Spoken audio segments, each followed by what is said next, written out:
নমস্কার, আশা করি সকলে ভালো আছেন। আমার চ্যানেল সুনন্দিতার রান্নাঘরে সকলকে স্বাগত।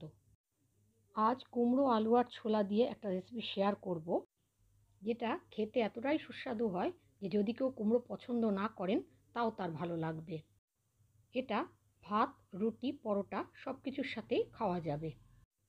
আপনি যদি আমার চ্যানেলে নতুন বন্ধু হন তাহলে অনুরোধ করছি আমার চ্যানেলটা সাবস্ক্রাইব করে পাশের বেল বাটনটা ক্লিক করে দেওয়ার জন্য, যাতে আমি নতুন রেসিপি আপলোড করলে আপনার কাছে নোটিফিকেশান পৌঁছে যায়। পুরনো বন্ধুদের ধন্যবাদ জানিয়ে এবং রেসিপিটা সম্পূর্ণ দেখার অনুরোধ জানিয়ে শুরু করছি। রান্নাটা করতে কিছুটা কুমড়ো, দুটো আলু, দুটো পেঁয়াজ আর একটা টমেটো নিয়েছি। আলু আর কুমড়ো খোসা ছাড়িয়ে ছোটো টুকরো করে কেটে ধুয়ে রেখেছি আর পেঁয়াজটা কুচিয়ে নিয়েছি। গ্যাসে কড়াই বসিয়ে তার মধ্যে 3 টেবিল চামচ সর্ষের তেল নিয়েছি। তেলটা গরম হলে প্রথমে আমি আলুর টুকরোগুলো কড়াইতে দিয়ে দিলাম। অল্প একটু হলুদ গুঁড়ো আর সামান্য লবণ দিয়ে আলুর টুকরোগুলোকে আমি একটু ভেজে নিচ্ছি।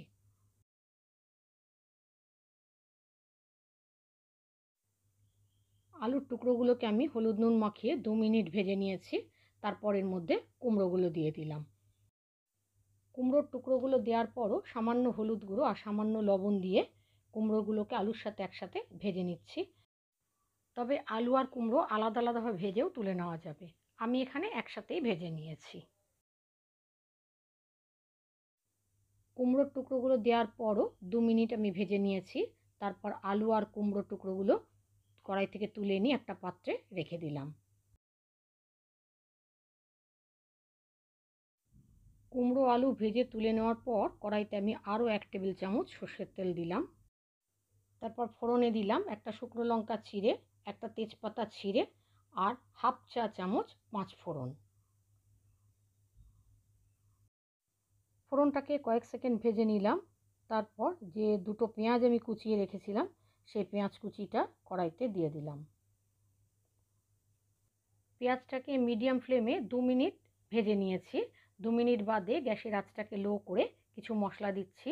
দিলাম 1 চা চামচ আদা বাটা, 1 চা চামচ জিরে বাটা, আপনারা জিরে গুঁড়ো দিতে পারেন, হাফ চা চামচ শুকনো লঙ্কা কাঁচা লঙ্কা মিলিয়ে বাটা, তবে আপনারা এখানে কাঁচা লঙ্কা চিরেও ব্যবহার করতে পারেন, হাফ চা চামচ ধনে গুঁড়ো, 1/4 চা চামচ কাশ্মীরি লঙ্কার গুঁড়ো, আন্দাজ মতো লবণ আর 1/4 চা চামচ হলুদ গুঁড়ো। আর তার সাথে দিলাম 1 চামচ চিনি। চিনিটা এখানে অপশনাল, আপনারা নাও দিতে পারেন, তবে আমার মনে হয় চিনি দিলে স্বাদটা একটু ভালো হয়। মশলাগুলো একটু মিশিয়ে নিলাম। তারপর মশলাটা যাতে পুড়ে না যায় সেজন্য সামান্য একটু জল দিয়ে দিলাম। এই জল দিয়ে আমি মশলাটাকে একটু কষিয়ে নেব। মশলাটা কিছুক্ষণ কষিয়ে নিয়ে যে টমেটোটা আমি রেখেছিলাম সেই টমেটোটা কুচিয়ে নিয়েছি, সেই টমেটো কুচিটা আমি মশলার মধ্যে দিয়ে দিলাম। টমেটোটা দেওয়ার পর মশলাটা যখন কষে গেছে, টমেটোটা একেবারে গলে গেছে, তখন আমি কিছুটা ছোলা ভিজিয়ে রেখেছিলাম, সেই ভেজানো ছোলাটা দিয়ে দিলাম। ছোলাটাকে মশলার সাথে খুব ভালোভাবে মিশিয়ে কিছুক্ষণ আমি নাড়াচাড়া করে নিলাম। তারপর ভেজে রাখা আলু কুমড়োটা এর মধ্যে দিয়ে দিলাম। দিয়ে ভালোভাবে আমি মশলার সাথে আলু কুমড়োকেও কষিয়ে নিয়েছি। সমস্ত সবজি খুব ভালোভাবে কষিয়ে নিয়ে আমি সামান্য জল দিয়ে দিলাম। এখানে খুব বেশি জল দেওয়ার দরকার নেই, আলু কুমড়োটা সেদ্ধ হতে হবে, সেই জন্য অল্প জল দিলেই হবে। জলটা দেওয়ার পর সব কিছু যখন ফুটে উঠেছে তখন গ্যাসের আঁচটাকে মিডিয়ামে করে কড়াইটা আমি ঢাকা দিয়ে দিলাম। 6 মিনিট পর আমি কড়াইয়ের ঢাকনাটা খুলে দিলাম।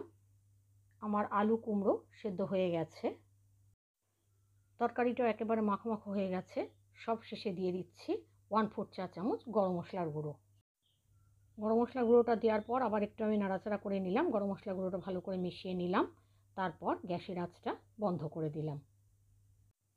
আমার আজকের এই আলু কুমড়ো ছোলা দিয়ে রেসিপি কেমন লাগলো জানাবেন। ভালো লাগলে একটা লাইক দেবেন আর আমার চ্যানেলটা সাবস্ক্রাইব করে রাখবেন। যদি ফেসবুক থেকে দেখেন তাহলে আমার পেজটা ফলো করার, আর যদি ইউটিউব থেকে দেখেন তাহলে আমার চ্যানেলটা সাবস্ক্রাইব করার অনুরোধ রইল। আজ তাহলে এখানে শেষ করছি, আবার আসবো নতুন রেসিপি নিয়ে। ততক্ষণের জন্য সকলে ভালো থাকবেন, সুস্থ থাকবেন। ধন্যবাদ।